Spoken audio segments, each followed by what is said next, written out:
25 November 2024 इं मायथाइयाव दाखालि गुवाहाटीयाव जोंनि 6थि बड' फिल्म एवार्ड सेरेमनि बियो जानानै थांबाय।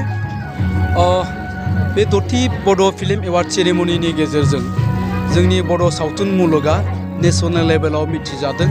मानोना बिनि मेसेजखौ लानानै थांदों जोंजों गाहाय आलासि महरै लेंहरजानाय बलिउडनि एक्टर पद्मिनी कालापुरी बिथाङा। दा बेफोर गासैबो हाबाफारिफोरखौ जोंखौ जाफुंसार महरै मदद होनायनि थाखाय जोङो बिटिआरनि मानगोनां सीएम बिथां प्रमद बर' सारनिसिम रोजा रोजा साबायखर बावहरगोन। जों खोब गोग्गानाय मोनदों। मानोना बे हाबाफारियाव जोंजों गुबुन गुबुन हारिनि आलासिफोर जायफोरखौ जों इनभाइट खालामनानै लेंहरदोंमोन आरो शर्ट मुभियाव जायफोर गुबुन माने हारिनि सुबुंफ्रा बाहागो लाफैदोंमोन बिसोरखौबो जों इनभाइट खालामदोंमोन। दा बिथांमोना जोंनि नैबे हाबाफारिखौ नुनानै जोबोद गोमोदोङो। मानोना बिथांमोना खुनुदिन एक्सपेक्ट खालामाखैमोन जे बर' सावथुन मुलुगाबो जे बिसिम सहैनो हाबाय। आरो बेजों लोगोसे बयनिख्रुइबो गोग्गाथाव बाथ्राया जाहैबाय मा बे शंकरदेव इन्टारनेशनेल अडिट'रियामाव एमप्लयि हिसाबै बा पार्मानेन्टलि बेवहाय साख्रि मावनाय साउन्ड इन्जिनियार बेबायदिनो लाइटनि आरो गोबां माखासे जेब्ला माने अफिसार्सफोर दङ बिथांमोना बे हाबाफारिखौ नुनानै मोनसे खोथा बुंदों जे जेसेबांसिम बेवहाय बेबायदि हाबाफारि लाबोबाय बे शंकरदेव इन्टारनेशनेल बे अडिट'रियामाव जेसेबांखिनि दिनैसिम हाबाफारि लाबोबाय बे हाबाफारिफोरनि बयनिख्रुइबो साबसिन हाबाफारिफोरनि गेजेराव नोंथांमोननि नैबे हाबाफारियाबो जोंबो साननो हायाखैमोन जे नोंथांमोना जे एसेबां डिसिप्लिन एसेबां सिस्टेमेटिकनि गेजेरजों हाबाफारिखौ खुंफुंगोन। नोंथांमोना दे एसेबां मोजां हाबाफारि लालांबाय। दा बिनि थाखाय नोंथांमोननिफ्राय आं मोननो गोनां जि माननि बे माननिनि 50% आं डिसकाउन्ट खालामनाय जासिगोन होननानै जोंखौ बुंदों। थारैनो खोब गोग्गानाय मोनदों, गोजोननाय मोनदों बे हाबाफारिया ग्रेन्ड साक्सेस जानायनि थाखाय। बेनि गेजेराव मोनसे एलिगेसन लाबोनाय जों नुनो मोनदों। रबि एक्टर बिथाङा गावनि फिल्मखौ जि नमिनि हिसाबै फैजानो लुबैदों होननानै बिथाङा बुंबाय थादों। मोनसे समावहाय जोंनि बे फिल्म एवार्डखौ रावबो प्रडिउसार रावबो डाइरेक्टर रावबो आर्टिस्टफ्रानो जेबो इम्पर्टेन्स होआमोन, जेबो भेलु होलामोन। जोङो बुथुमसो फिल्मफोरखौ बिहर बुथुम जों बे फिल्म एवार्डखौ खालामनाय जादोंमोन। मानोना रावबो भेलु होआ रावबो इम्पर्टेन्ट होआमोन। खिन्थु दिनै फैयै बयबो मोननो थाखाय जे हांखुर जाबाय बेखौ लानानै जे दान्थे बिनथान्थे जाबाय बेनि ओंथियानो जाबाय बे बड' फिल्म एवार्डआ दिनै गोजौ मानदान्दानि जाबाय। आरो जोङो नुदों जायफ्रा एवार्ड मोनबाय बिथांमोन एवार्ड मोननायफ्रा स्टेजावनो मोदै हुगारदों, गाबदों। बिनि ओंथियानो जाबाय दिनै बयबो बे बड' फिल्म जा एवार्ड बे एवार्डखौ मोननो थाखाय हांखुर जाबाय। आरो बेनि ओंथियानो जाबाय दिनै बे एवार्डआ दिनै गोजौ थाखोनि जाबाय, गोजौ मानदान्दानि जाबाय। आरो बिथाङा बेजों लोगोसेबो मोनसे खोथा बुंदेरबावनाय खोनादों जे बिथाङा जिथु आब' रजनि बसुमतारीनि जा फिल्म गराय फाख्रि बे फिल्मखौ आर्ट फिल्म होननानै बुंदों। गिबियावनो आं बेनो क्लारिफिकेसन होगोन बे आर्ट फिल्म नङा। आरो बिनि अनगायैबो मोनसे खोथा बुंबावदों जे बे गराय फाख्रिया नेशनेल इन्टारनेशनेल लेभेलसिम थांखानायखौ बड' फिल्म एवार्डआव माबोरै बाहागो लाफैखो, सोर बाहागो लादों सोर बाहागो लाया जोंहा बेखौ बुंनो गोनां खोथा गैया। मानोना जोंनि कनस्टिटिउसनाव बियो लिरनाय गैया। जायफोर माने बर' फिल्म दिहुनगिरिफोर जायफोरा बर' फिल्म बानायबाय बिथांमोनानो बे फिल्मखौ साबमिट होनो हायो।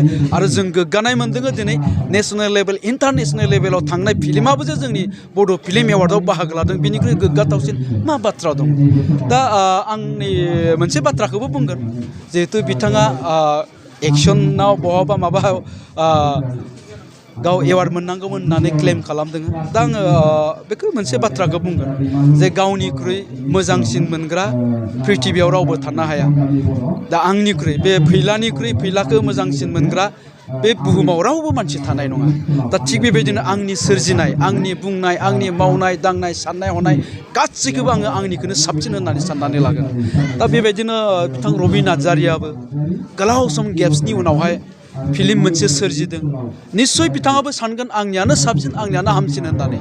साननो हायो क्लेमबो खालामनो हायो आरो बुंनायनिबो मोन्थाया दङ दा बिथाङाबो सानगोन आंनियानो साबसिन जादों आंनियानो मोननांगौमोन होननानै दा आंबो सानदोंमोन मोनसे समाव खारन जोंबो फिल्म बानायो हिसाबै हायनामुलि फिल्मखौ जोङो फिल्म एवार्डआव साबमिट खालामदोंमोन बाहागो लादोंमोन बै समाव आंबो सानदोंमोन हायनामुलिखौथ' बयबो मोजां मोनो बयबो मोजां होननानै बुङो माथो गतिके जोंनो एवार्ड मोनगोन आंनि फिल्मानो एवार्ड मोनगोन होननानै आं सानदोंमोन खिन्थु नाथाय जेला फिल्मखौ साबमिट होखांनायनि उनावहाय मोनसेबो एवार्ड मोनाखिसै अब्लासो आंबो बुजिदों माथो आंनिख्रुइबो साबसिन खालामग्रा दङ थ' बिथाङाबो सानगोन साननाया गाज्रि नङा आंनियानो साबसिन जादों आंनियानो मोननांगौमोन होननाया गाज्रि नङा बिथांनियाबो खारन आं दहायनो बुंनाया गावनिख्रुइ साबसिनलाय सोरथो गुबुना गावखौ मोजां मोनग्रा थानो फैलानिख्रुइ साबसिन फैलाखौ मोजां मोनग्रा बे बुहुमाव रावबो गैया आंनि हिन्जावाबो आंनिख्रुइ आंखौ साबसिन मोजां मोननो हानाय नङा दा गतिके गावनि सोरजिनाय गावनि बुंनाय गावनि साननाय हनायखौनो गासिखौबो राइट साबसिन होननानै सानो दा गतिके बिथाङाबो बिदिनो सानदों